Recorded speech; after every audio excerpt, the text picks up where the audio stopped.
Okay. Welcome, everybody. Welcome to our live stream event for today. If this is the first time you're attending an event like this, typically I do 2 events like this per month at the beginning and towards the end. And so usually what I do is I ask my students to submit their questions in advance so that I have a little bit of time to answer them Welcome, everybody. Welcome to our live stream. I can hear myself today. Let's see where I am. If this is the first time you're attending an event like this, typically I do. Okay, making sure our technology is working correctly. So usually what I do is I'll do one like this at the beginning and at the end of the month. And I request that students submit their questions in advance, so I have a little bit of time to formulate my ideas about that. If you're not sure, the link to submit your questions in advance is inside your student dashboard. It will be under the live events and replays module. It will also be inside your course dashboard, usually in the introductory module. I'm getting over a little bit of a cough and a cold, so please excuse me if I clear my throat a few times. And I will create moments of rest in the conversation. So typically I will answer questions I got in advance, and then I will create moments of rest. So please feel invited to type your questions, thoughts, reflections in the chat as we go. And then I will take pauses so that I can acknowledge the chat and make sure that I'm also addressing the questions of those of you that were able to join me here live. So I appreciate that. Okay.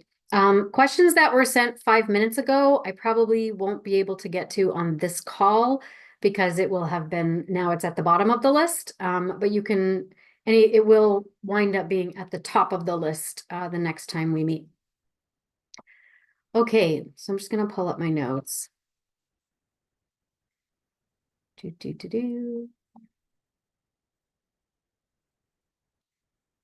Okay. So the first question, and some of these were ones we didn't get to last time. As I learn about energy, I've noticed that some conversations feel flat, leading me to question whether I'm matching the other person's energy, making assumptions, projecting, and/or whether I have a responsibility to raise the energy or simply attune to their internal experience. Okay. So this question raises an important issue about the assumptions we might be making in our interactions. So when a conversation feels flat or unengaged, it is easy to assume that the other person is uninterested or they're just going through the motions. But this may not fully capture what's really going on beneath the surface. So are we basing our assumptions about the flatness on body language, intonation, or just the types of questions they're asking? And, sometimes people are disengaged because they've had a bad day. They're feeling shy, they're nervous about the conversation, or they're just not good at small talk. And so if we're feeling disconnected, it's possible that the way we are interpreting them is influenced by our past experiences or our expectations. So do we tend to match other people's energy because in the past, we learned to do that for survival? Are we questioning these interactions because we are actually more concerned about taking up too much space, or we're not sure about our own energetic boundaries and if we're taking up enough space? And so it's important to reflect on whether our ideas about what's my responsibility here become a little bit confused and blurry, right? So do you feel that the quality of the interaction is entirely on you or entirely on them? And so in the moment, we can try steering a conversation towards something that we find more interesting or engaging just by asking open-ended, questions to foster a dialogue. But remember, if we find ourselves caught in this kind of over-analysis, what's happening as it's happening, and we're not able to just be present with the moment, that is creating distance, and that can contribute to flatness. So you might also ask yourself, what is the need for the over-analysis, right? And is that over-analysis, while it might provide you some valuable insight, is it actually serving to keep you somewhat separate from engaging with this person? And if you can explore that piece, then that might actually wind up shifting the energy for you internally, which changes the way someone responds to you and the way you respond to them. So I hope that helps. Let's see. I recently realized that my anxiety, let me start again. Sorry, my throat is bothering me. I recently realized I have anxiety in a situationship with an avoidant partner. And after discussing the dynamic, he seemed to take it well and even joked about it, but then completely distanced himself, leaving me unsure whether I should pursue it or move on for the sake of my own healing. Okay, so in this case, it sounds like you gained a lot of valuable insight about yourself in this relationship, recognizing the anxious avoidant dynamics that might be at play. And that awareness is huge. That's a huge step forward in understanding what you need to show up in a relationship securely and authentically. So I commend you for that. When you brought up the situation with him, maybe he joked about it as a way to keep things light, because humor can be used effectively to deflect or distract from an uncomfortable situation or topic, right? And maybe in the moment, it seemed like he was receptive, but based on his subsequent behavior, it seems it did trigger deep feelings and it caused him to withdraw. So partners that lean towards avoidance, they tend to distance themselves when they feel emotionally exposed. So the reaction can be more about their discomfort than anything you said or did. Now, in terms of next steps, I would encourage you to really reflect on what it is that you truly want.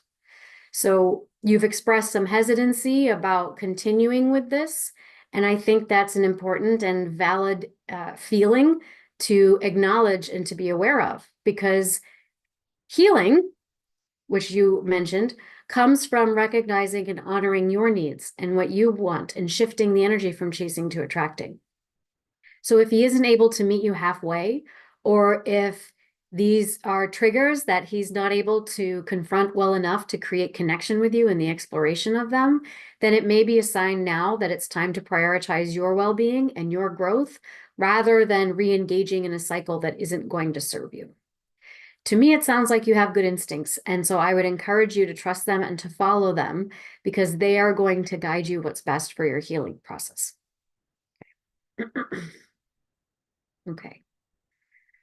I have anxious attachment with my mother and my husband, and with friends and coworkers, I'm secure. What does that mean? So your awareness of having an anxious attachment with your mother and with your husband while feeling secure with friends and coworkers is really valuable insight. And anxious attachment, this tends to arise when we feel emotionally insignificant in relationships. Maybe there was inconsistency or emotional unavailability that made us feel like we had to prove our worth and value. Now, in contrast with friends and coworkers, those situations may be less emotionally charged because there are clearer roles, clearer expectations, and there are specific boundaries in place that reduce the situations that would create that kind of anxiety. So when we examine where anxiety might exist in your relationships, it's really an invitation to look deeper at what we really need and whether we have certain beliefs about ourselves and the accessibility of love in the world that are limiting us in those situations. It's also important to mention that you may not be able to establish a secure relationship with someone who is invested in behaving in their own insecure ways that undermine security, such as when they don't express boundaries, they act inconsistently, they don't validate your feelings, or they dismiss your needs, right? You can't force someone to do that. And so in those situations, it's less about creating a secure relationship to them, and it's more about being able to show up as your most secure self in those situations when you engage with them, right? So you're secure, maybe they're not, which means the relationship isn't necessarily secure, but that's not who you are in that situation. So you internalize your own sense of what I call soul-centered security, and you use that as your home base when you walk into those situations. So that means you're adjusting your expectations of these individuals so that you're not seeking safety or validation from them, and therefore feeling repeatedly disappointed or insecure because you're trying to source that from them. Instead, you're sourcing it from your spiritual self, right?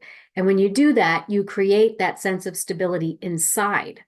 And that allows you to engage with others who don't have that stability, and then make better choices for yourself in curating your environments and the people in them without relying on them so much for your emotional security. Okay. So I hope that helps. What motivates an avoidant partner to do the work in a marriage if there are no children? Okay. So, I mean, practically speaking, improving your connection could involve learning about your partner's triggers, understanding how to communicate with them based on your attachment styles, right? Safe and soft strategies in communication. And at the same time, it's really important to be exploring our own healing processes and our own motivations for change, right? These are actions that I consider to be like rule out factors because they demonstrate a generosity of spirit and acceptance for the other person, for who they are and where they are, while inviting them to offer you the same level of consideration. But it can be really difficult to motivate someone without slipping into things like judgment or criticism, because we are depending on them to change something in order to feel better ourselves. And when we do that, we're not really accepting them as they are, where they are. Instead, we want to invite them to grow, right? When we criticize and we try to motivate, we're pushing, right? When we invite someone to grow, we are asking them, we are attracting them, we are making room for them, right? The more you push, the more they're going to push back. But if you start backing up and inspiring and inviting, now there's room to move towards you, right? True invitation comes from inspiration. And whatever it is that you want because you think you're going to feel better when you have it. But a feeling is emotional energy moving through your body. And you can generate good feeling energy yourself by curating the environments that you move through and how you will and will not treat yourself and your own inner child. So you go about doing that and you make that space for them to show up through invitation. And they'll either feel invited because they are inspired by this shift, or maybe they'll feel rejected or repulsed by this shift, right? If they feel rejected or repulsed, let it be.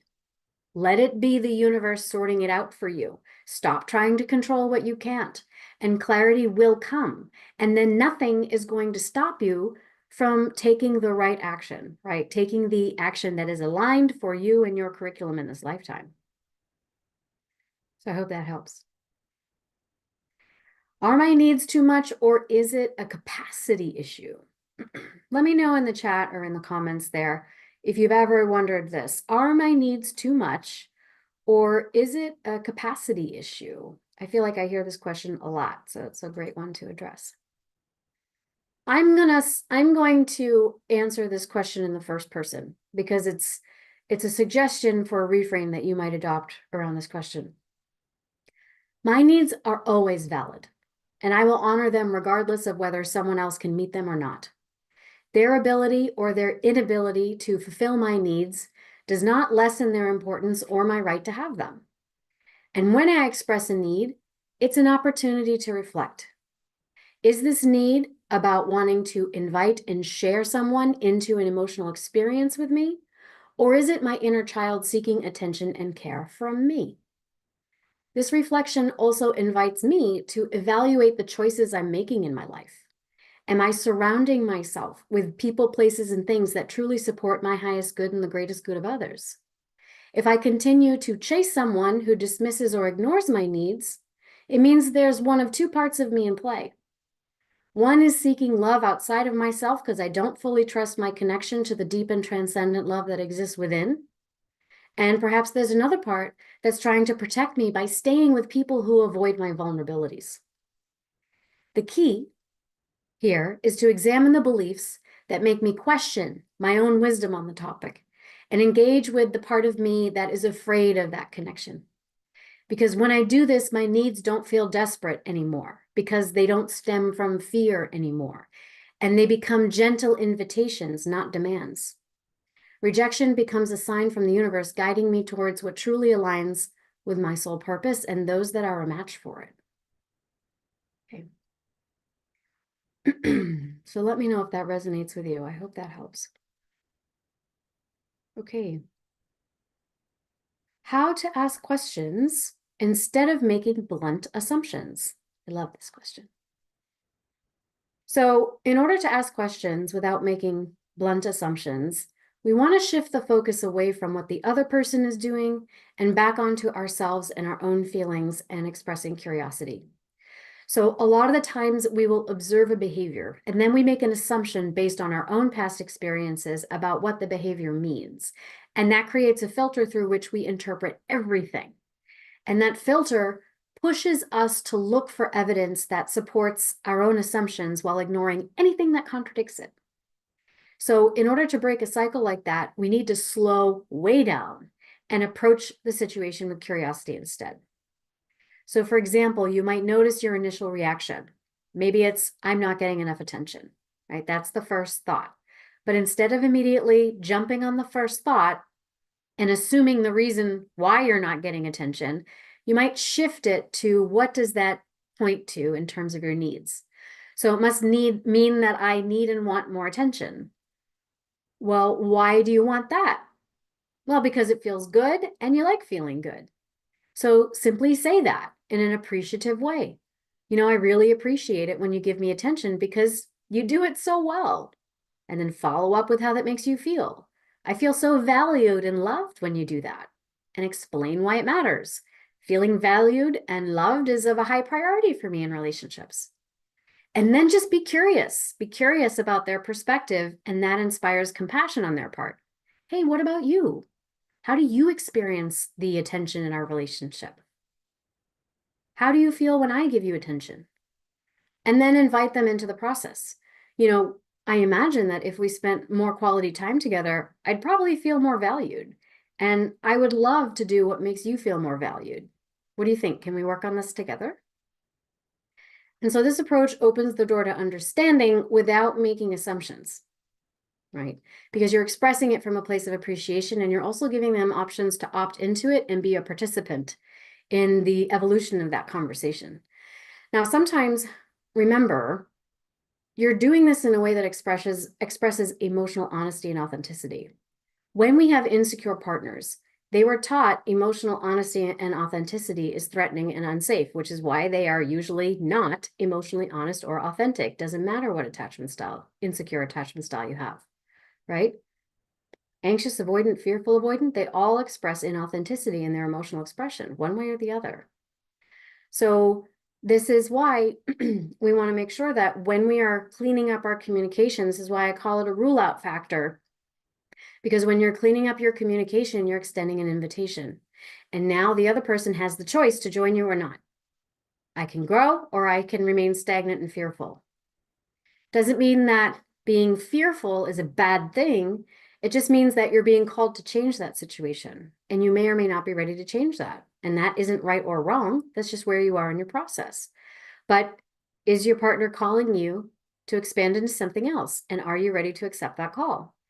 This is why a lot of people, I think, avoid emotional honesty, because they know that once they start speaking from an emotionally honest place, taking into consideration their partner's triggers, that however they respond is going to provide clarity.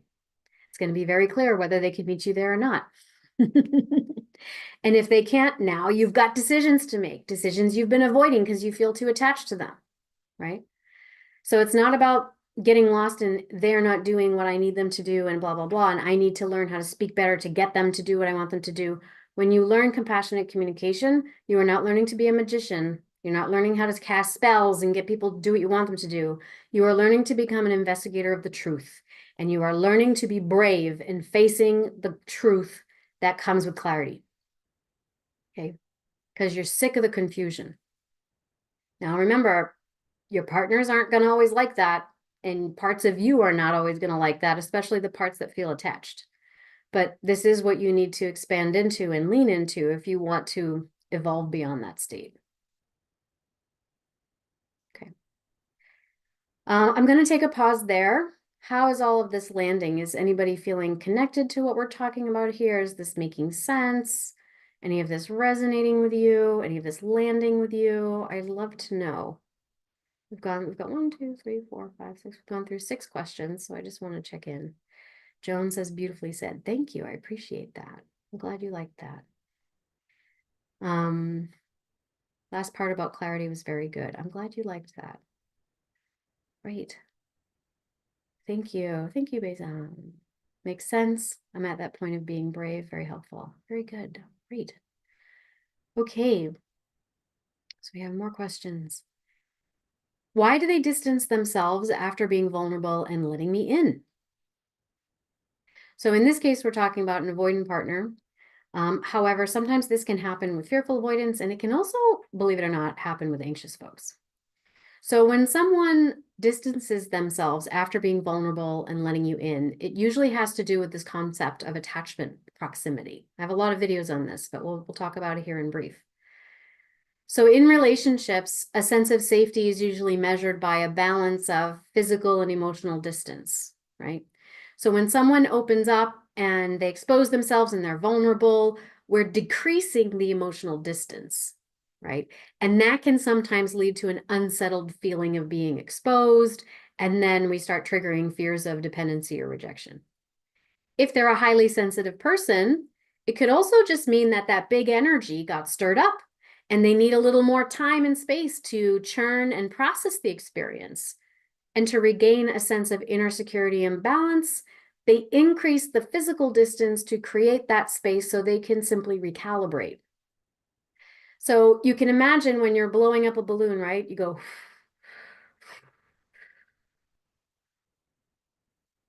and so there's always going to be an expansion and then a contraction and an expansion and a contraction and an expansion and a contraction, right? So, ooh, I just expanded and had a big emotional moment. Ooh, I got to let that settle. Ooh, it just expanded into a larger sense of safety and containment in this relationship. Ooh, I got to withdraw and let that settle. Ooh, wow, we're really getting deeper now and committing to new and bigger things. Ooh, I got to let that settle and get used to that, right? So sometimes that's what's happening. It's not always a defense. Sometimes, of course, it is a defense, but not always. Okay. They simply need space and time to process the intimacy that they shared and to reassure themselves that it's safe to do that. And so sometimes just by allowing folks the space they need without pushing for that connection and reassurance right away, you communicate respect for their need to reestablish their equilibrium. And over time, that develops trust. And that balance between emotional and physical closeness starts to even out a little bit. It's not so fragile. And you start creating more stability and secure attachment in the relationship. Okay. Now, of course, sometimes it is a defense. So how do you tell the difference? Give it time. Give it time and decide how much time you're willing to give it and then stick to it. Okay. My avoidant needs space from the marriage, but still looks for attention elsewhere. Why is that? Okay. So for avoidant individuals that seek attention outside of a relationship, usually it's because it serves to exercise their autonomy. So engaging with other people helps them maintain and manage a sense of independence when they are experiencing discomfort with emotional closeness. So their primary partner, however, it might feel like it's a threat to the relationship, and they may assume that if an avoidant partner seeks external attention, then that indicates there's a problem with the marriage because that's what it would mean for them. But for avoidant partners, maintaining autonomy outside of the relationship actually helps them stay committed and emotionally present with the primary partner. The paradox is that by seeking space or attention elsewhere, they diffuse the anxiety that comes with feeling smothered by the weight of their commitments. And that allows them to feel more comfortable in the relationship that they're in. Now, of course, if both partners are okay with that arrangement, then it's not inherently a wrong way to be. However, if there is a desire to change the dynamic, then in this case, the avoidant partner would need to find ways to express their autonomy and titrate the anxiety they feel within the relationship, probably by setting better boundaries, communicating more openly, and addressing any fears that they have that fuel that discomfort with intimacy. And so when you reframe things in this way, it helps them to see that emotional closeness and independence are not mutually exclusive, that they can in fact coexist and contribute to one another. Right? Okay, another question. So how can you let go and move on? So getting over a breakup and moving on is really a process that requires us to fully engage with our emotions, right? When we say, how can I let go and move on? We're typically saying, oh, this feeling is awful. How can I get rid of it? But the way out is through, right? And we have to stop avoiding or trying to bypass the difficult feelings that we're having. Because when we try to fix the pain by distracting or distancing ourselves or trying to rationalize what happened, that's just going to prolong the process of healing. The real work comes from allowing ourselves to feel our emotions, in particular, emotions like anger, sadness, fear, and grief. I have a longer video on this topic on my YouTube channel, which I will post with the replay of this video. But in essence, anger reconnects you to your passion for life. It reminds you that you don't just want love from this specific person, you want love in your life in general. Sadness, on the other hand, allows you to accept the loss and to really connect to your vulnerability and open your heart to love again with a sense of softness.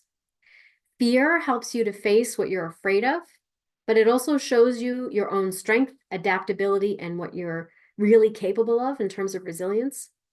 And grief helps you to let go of your attachments, to let go of past hopes and dreams of what could have been, so that you can now turn your attention towards creative possibilities, right? The possibility of what can now be.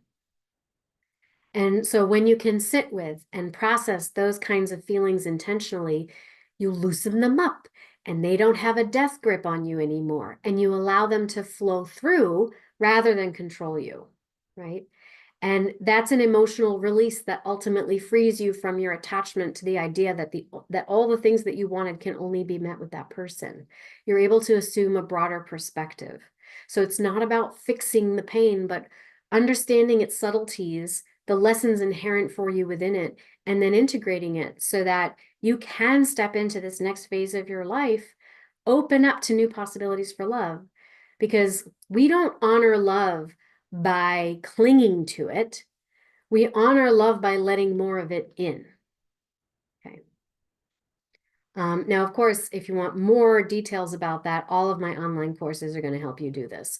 But I do have a longer video on my YouTube channel that you can check out, and I'll leave a link to that attached to the replay of this video. Okay. So how to emotionally make the switch with an avoidant that is now acting like a boyfriend who is invested and in love with me. Okay. So if you have an avoidant partner that is acting like a boyfriend who's invested and in love, it's important to ask yourself, are they truly stepping into that role, or are they just acting the part without really clearly expressing their intentions? Because actions without verbal affirmation can still signal fear, ambiguity, and hesitation. And that discrepancy can cause issues later down the line, especially if you're someone who is seeking deeper intimacy and a commitment at some point. So they can behave however they want, but it's up to you to maintain your boundaries and ensure that your emotional needs are getting met. And if they're expecting you to meet them at some level of emotional reciprocity and investment based on their actions alone, then it's really crucial to communicate that that's not appropriate without openly discussing and clarifying the nature of your relationship.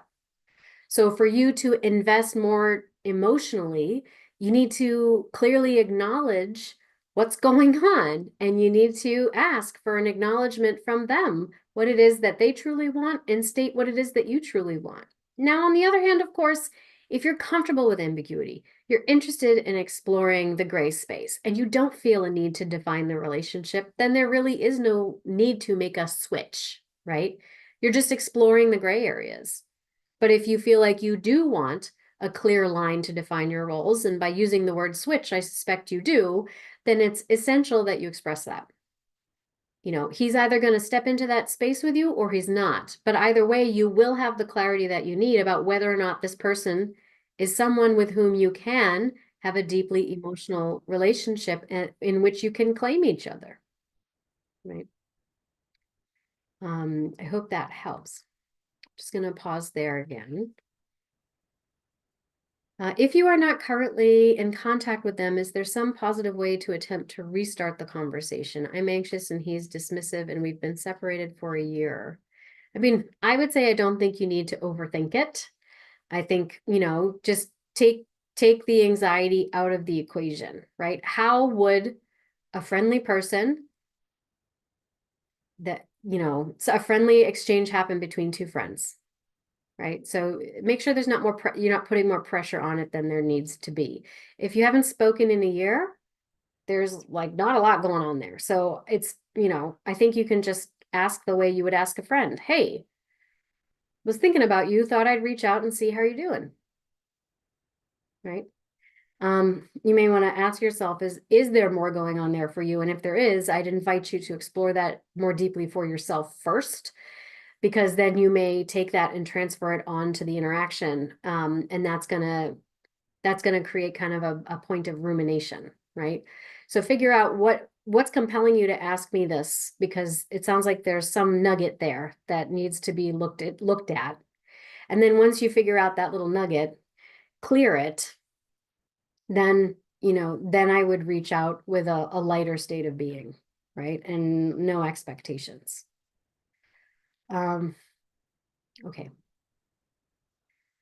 How does one manage when your ex is your boss and they are avoidant?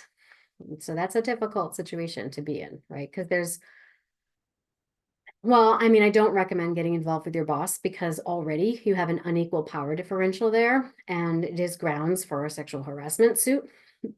But let's say it's come and gone, it's done, you're in the situation.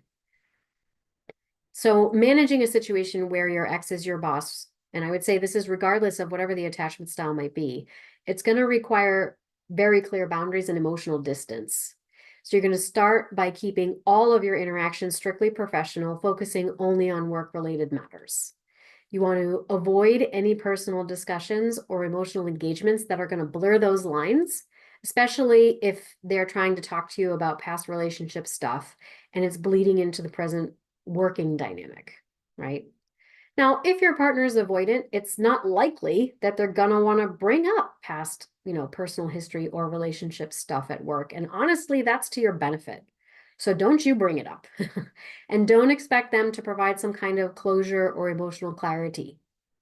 Instead, you want to focus on your own emotional well-being.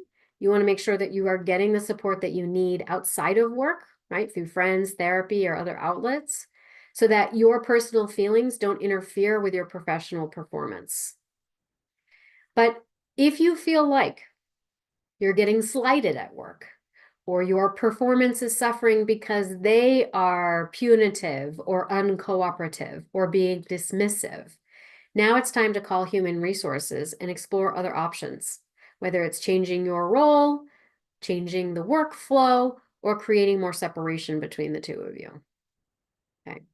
So in essence, you want to make sure that you are maintaining a strong balance of professionalism and some degree of emotional detachment to help you navigate the situation, because ultimately you want to ensure that your work performance and your emotional health remain intact. Okay. So I hope that helps. How to have the conversation of what are we now with an avoidant partner, and to establish expectations of them. Ooh, that word, expectations. Okay. So when having the what are we now conversation with someone that's avoidant, you want to focus on your expectations for a relationship in general, rather than placing specific expectations on them. So you want to express what you want rather than asking them to define the relationship for you. So that's going to help communicate your needs as boundaries and not ultimatums. And the difference lies in the language that you're using, your tone of language, your body language, and how much emotional responsibility you are sharing versus giving away. So a boundary expresses what you need to feel secure while inviting someone to choose if they wish to engage in that. So you might say, hey, I've really enjoyed our time together and it feels like our connection's growing. I'm not afraid to say that I am interested in making this exclusive and seeing where it goes. Are you interested in participating in a relationship like that? What are your thoughts? Now, in comparison to a statement like, Unless you commit right now, then I'm leaving, right? Which sounds like an ultimatum and is putting all the emotional responsibility on them to make a decision, right?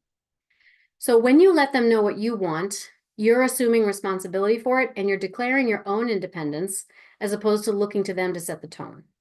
And maybe they say they're interested, but they want time to digest it. And so you can decide how much time you're willing to give it. Or maybe they say, no, I think I want to keep things casual. If that's not what you want, then you can say, hey, you know what? I hear you and I understand. But for me, that changes our dynamic. And I have to adjust my emotional investment and my resources accordingly. Maybe they choose to end things. Maybe they accuse you of giving them an ultimatum. And if so, that's really important information. In fact, that's all the information you needed. And you saved yourself a whole bunch of time, energy, and heartache by asking it in that way. Because this is a perfectly reasonable request that any normal and secure person would state in a relationship. And if they respond with hyper sensitivity, reactivity, and defensiveness, well, now you know what's possible with them in relationship. And you know it is or it is not for you. Right? Very good. My fearful avoidant partner said he is invested in us. Is that a good sign? He's never spoken like this before. Well, of course, that's a positive sign if you have a partner that has expressed the desire to be invested in a relationship, especially if it's the first time you've heard them using that kind of language. And for someone who has a fearful avoidant attachment style, being vulnerable and opening up about their feelings, of course, can be really challenging, especially because their inherent struggle is wanting closeness while at the same time being afraid of it. Now, that said, while it is a great step forward, it's also important to stay grounded, to assess whether the actions over time consistently align with that commitment. Because words are meaningful, of course, but actions can also confirm that investment. You can have words without actions are meaningless, and actions without words continue to deny what you are, right? It's not necessarily about what they say or they do, it's the congruency between the two. So you want to watch at how they engage with the issues in the relationship moving forward. Are they following through with that level of investment, commitment, and emotional intimacy? Of course, they can make mistakes. Everybody makes mistakes, but can they show up with a sense of a desire for repair? Can they show up with a sense of remorse for when they've done something hurtful? Are they willing to work through the hard stuff and acknowledge mistakes and make changes so they don't happen again? That is what it means to be invested in the relationship, right? And of course, it's also on you to continue communicating your needs and boundaries and ensuring that you're both on the same page, right? That's what being invested means. So make sure you both understand that in the same way, right? Because that can help create clarity and prevent misunderstandings down the line. Similar question. I freeze when it comes to expressing myself in difficult conversations. How can I change that? Okay. So freezing during a difficult conversation is something a lot of people experience, and it stems from an embodied fear, right? An embodied perception of some kind of threat due to a fear of rejection or of conflict or of being misunderstood.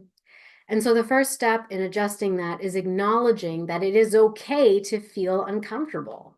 It's okay for you to freeze even, right? And that freeze response may come from a past message you got that it was not okay to have needs or to express your needs, or that no matter what you said or did, it always led to some kind of negative outcome. So honestly, in order to feel safe in a relationship, you're going to have to freeze a few times. And you're going to have to see and witness for yourself that your partner doesn't disappear when that happens. Accuse you, criticize you, judge you, reject you, rail against you because you're stuck in a frozen state. And they're accusing you of being a stonewaller and you're just withholding your love and blah, blah, blah. That's all their projections, right? So it's not about you freezing. In some ways, you're going to have to freeze a few times and notice that the person who's with you responds differently. And that is going to be a cue to that part of you that, oh, maybe we don't have to do the freeze response so much anymore. Maybe there's a different narrative that we can write here in this relationship, right? Now, now let's say you want to work on that regardless of how the person responds to you, which is something I do recommend you do. So one way you do that is by being prepared, right? Working on yourself proactively before getting into conversations. Take time to just clarify your thoughts and what it is you want to communicate. Sometimes you can write things down and sort of rehearse them, practicing what it is you want to say so you can feel more confident and clear-headed, considering all the possible responses that they might give you initially, and then preparing yourself for each one. So there's a level of practicing and rehearsing that can be helpful. When you're in the moment, you want to focus on your breath and you want to find that safe and grounded place in your body. You can create a visual anchor for that, like, picturing a safe place, a beautiful beach, or a cove in the forest, whatever makes you feel safe. And then connecting the breath to that. So you have a visual anchor, a physical cue, and then allowing the breath to connect the two. And you just take steady breaths and you focus on the nervous system and you breathe into it so you don't hold on tight or clam up or tighten up, reminding yourself it's okay and to pause during the conversation. You can ask, I'm feeling overwhelmed and like I need to freeze up. Can we just hold hands and have a quiet moment while I regain myself? It's also really helpful to reframe how you're approaching difficult conversations. So instead of viewing intimate conversations or as difficult or that you perceive as leading to a conflict, view it as an opportunity to deepen the understanding and the concern in the relationship for both of you, right? So, and that speaks to the safe and soft strategies that we were talking about. I know my partner's avoidant, so they're likely to be more amenable to soft strategies, which means you're expressing appreciation and you're respecting their autonomy in the way that you express yourself, right? If you have an anxious partner, they respond better to soft strategies. So just know that anything you say, start by establishing safety, reassuring them, providing some physical contact, and then whatever you say after that is going to land 1,000 times better. Okay. And of course, practice is going to make a big difference. It's like a muscle. The more you practice, the stronger it gets.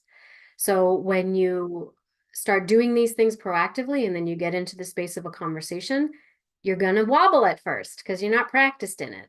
But just keep at it, keep wobbling, and then eventually you will find your balance.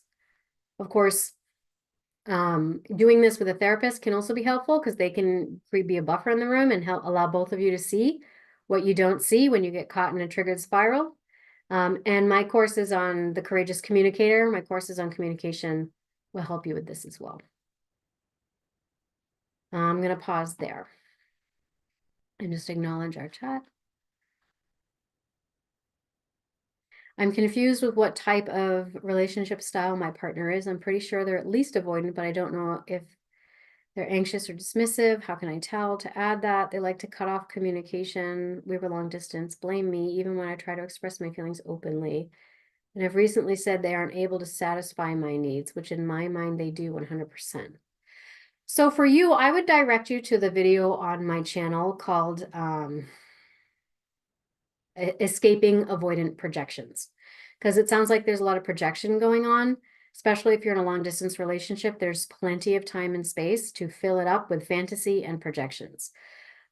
So for a long answer to that question, I would recommend checking out my video on escaping avoidant projections. I released it like, I don't know, 2 or 3 weeks ago.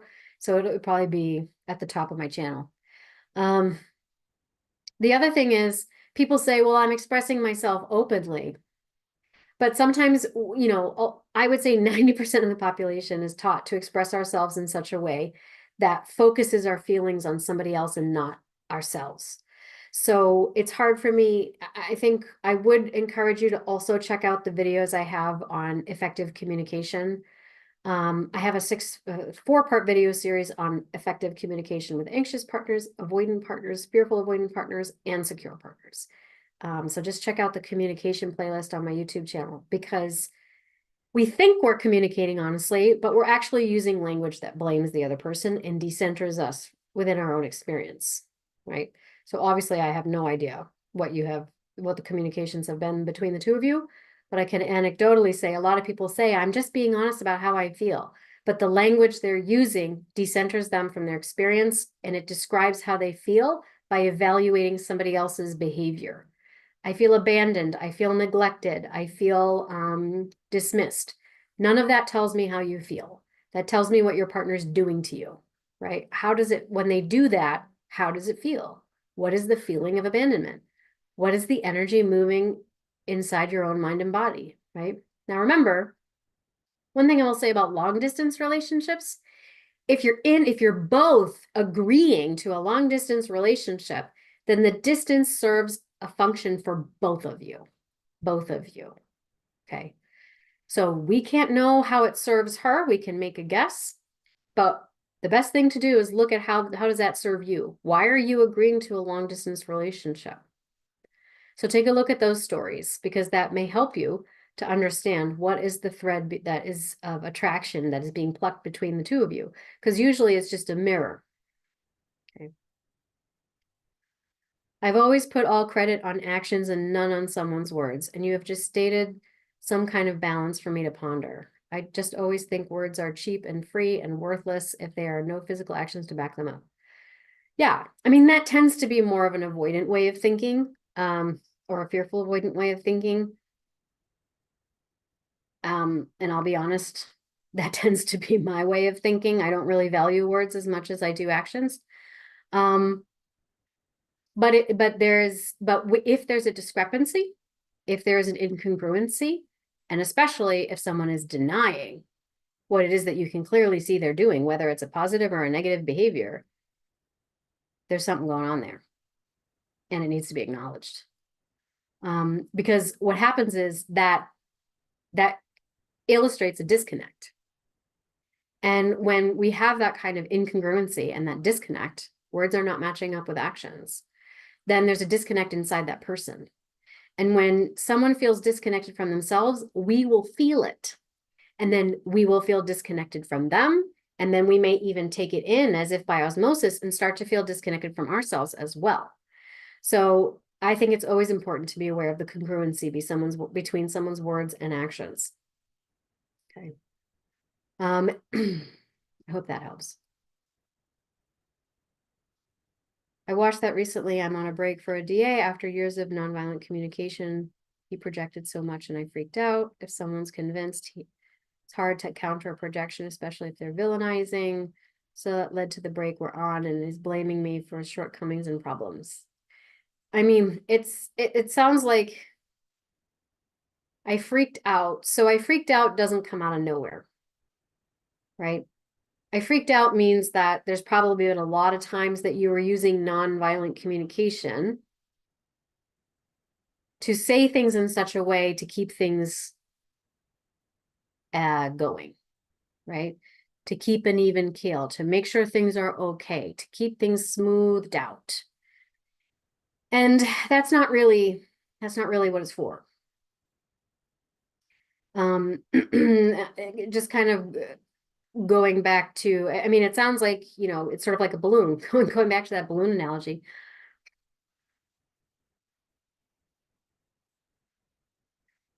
Pop, right? So just be aware, are you using these tools that you've learned because you've just become more skilled at an old pattern of suppressing and walking on eggshells? This is why I say we can learn to say the right things at the right time, and it means nothing. Especially if we're just using that to repackage an energy that remains unprocessed. So it may be that your freak outness is just your spirit telling you, stop it.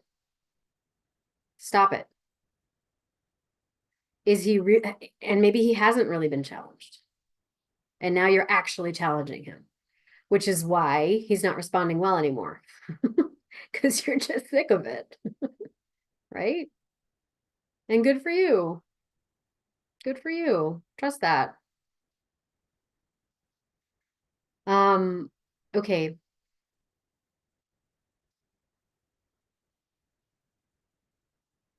Yeah, so now it happened. I'm coping surprisingly well. Yes, he was now challenged. Yeah, exactly. Exactly. And now you'll have all the information you need. He either meets it or he doesn't. Right? In love and peace. Go ahead and love and peace. How do I move on from someone that I am in love with, but she will not speak to me or give me closure? Hold always a hard one. So moving on from someone that you are still in love with, especially when they won't speak to you or they offer any kind of closure, I mean, that is incredibly painful. But the key thing here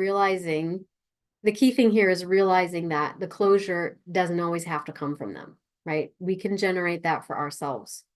And so when you're left without answers or communication, of course, we're going to feel stuck. But at that point, it really becomes less about their responsiveness to us and more about our responsiveness to our own needs, right? Reparenting the inner child, as they say. So instead of waiting for them to give you closure, you want to try focusing on what this relationship taught you and reflect on the things you learned about yourself, right? And about love in general. And you can also think of this as an opportunity for growth. Without them telling you why it ended or what went wrong, you got to create your own path forward and give yourself that permission to feel all the emotions, the anger, the sadness, the fear, and the grief. But don't allow those emotions to control you. Because if you have a process of churning that energy, over time, they're just going to lose their intensity and they're going to move along because you've extracted what information you needed to from them. So you want to give yourself the closure that you need. And you do that by accepting that for whatever reason, this person is not able to meet you where you're at. They're not able to give it to you. And knowing for sure that a relationship where there is communication, where there is reciprocal love and emotional support flowing both ways exists for you. And opening up to love again and moving on creates space for something more aligned with what you truly need. And I am a firm believer in that you don't have to get over someone before you invite love in for someone else. I think we have an abundance of love. I think we have an unlimited access to love. It's the idea that we don't that pinches us off from it. It's the idea that it's the attachment that we have that the love has to come from this specific person that pinches us off from it. And the idea that if I let go of this attachment, I'm betraying love in general is a falsehood. The only way you can honor love is by letting more love in and acknowledging that you have an endless supply of it. I don't need to find love again.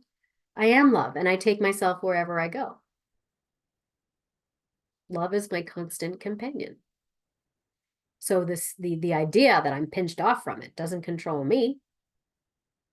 The idea that I have to find it doesn't control me.